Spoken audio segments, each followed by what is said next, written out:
اچھا، تو آج ہم کچھ بڑے دلچسپ مواد کو دیکھ رہے ہیں، کچھ تاریخی حوالے ہیں۔ مقصد یہ سمجھنا ہے کہ کیسے ایک منتشر سا معاشرہ ایک بڑی عالمی تہذیب بن گیا، کیا کچھ حاصل کیا اور آج اس کی کیا شکل ہے۔ بالکل، اور یہ سفر کافی حیران کن ہے۔ تو آئیے ان ذرائع کی روشنی میں پہلے اسلام سے پہلے کے عرب کی بات کرتے ہیں۔ جو تصویر بنتی ہے وہ کوئی بہت اچھی تو نہیں لگتی۔ نہیں، بالکل نہیں۔ ذرائع تو یہی بتاتے ہیں کہ جیسے مارگیولیت یا روڈینسن نے بھی لکھا ہے کہ ایک شدید قسم کا سیاسی خلا تھا، کوئی مرکزی ریاست نہیں تھی۔ مطلب بس قبائلی نظام؟ جی، قبائلی عصبیت۔ اور سب سے بری چیز وہ تھار کا رواج تھا، یعنی نسل در نسل بدلہ لینا۔ اس نے تو معاشرے کو بالکل کھوکھلا کر دیا تھا۔ قانون؟ وہ تو تھا ہی نہیں، یعنی مکمل لا قانونیت۔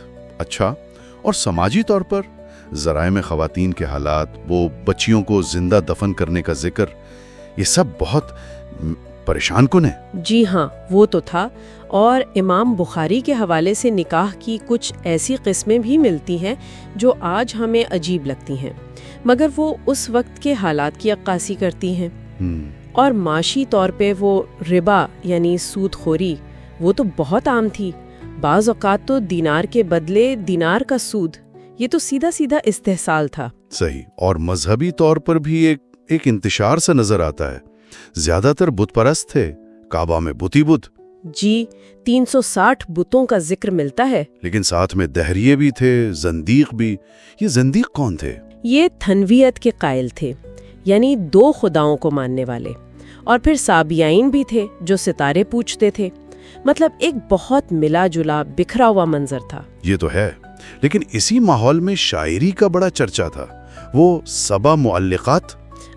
بالکل، وہ 7 شاہکار نظمیں جو کعبہ پر لٹکائی گئی تھیں۔ یہ ایک دلچسپ تضاد ہے، ایک طرف یہ سارا انتشار اور دوسری طرف زبان و بیان کا یہ کمال۔ واقعی۔ اچھا، تو پھر اسلام کی آمد سے کیا بدلا؟ ذرائع کہتے ہیں پیغمبر اسلام صلی اللہ علیہ وسلم نے ایک ریاست قائم کی۔ یہی سب سے بڑی تبدیلی تھی۔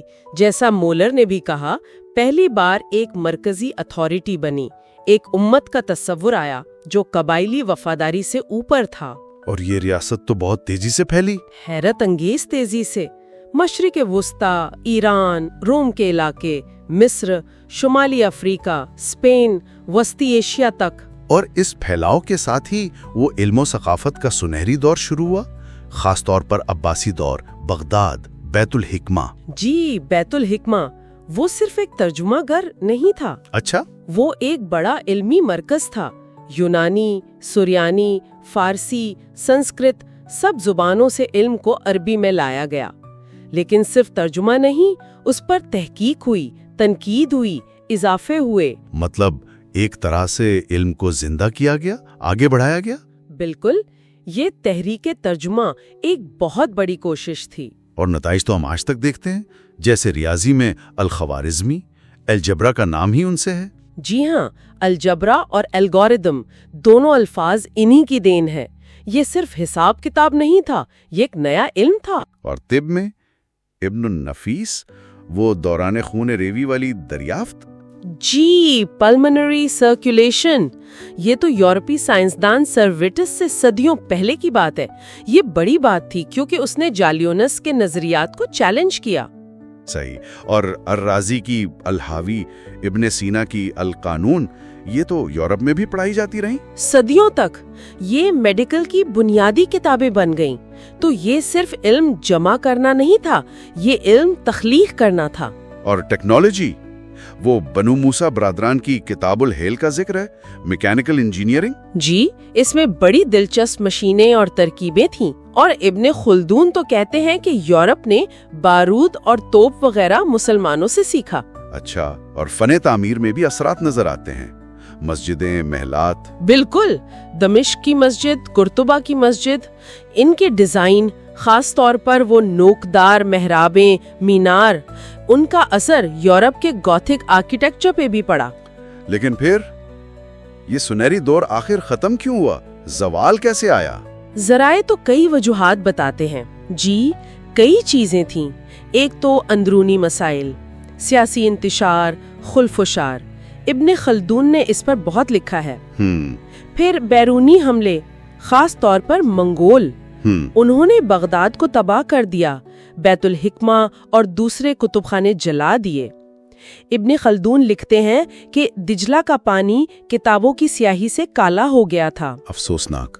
اور صلیبی جنگیں؟ ان کا بھی اثر ہوا، وسائل بٹ گئے، توجہ ہٹ گئی۔ کچھ لوگ یہ بھی کہتے ہیں کہ ایک فکری جمود آ گیا تھا، قدامت پرستی جیسے اخباریت کا رجحان، کیا یہ بھی وجہ تھی؟ یہ بحث طلب بات ہے۔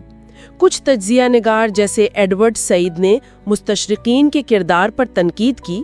وہ یہ ضرور کہتے ہیں کہ ایک وقت آیا جب عقلی علوم پر وہ توجہ نہیں رہی جس سے ترقی رکی۔ اچھا۔ اندلس کا زوال بھی تھا، وہ بھی اندرونی اختلافات اور بیرونی دباؤ کا نتیجہ تھا، اور پھر آخر میں استعمار کا دور آ گیا۔ تو اس سارے زوال اور پھر استعمار کے رد عمل میں جدید دور میں اسلامی بیداری کی تحریکیں شروع ہوئیں، الصحوۃ الاسلامیہ۔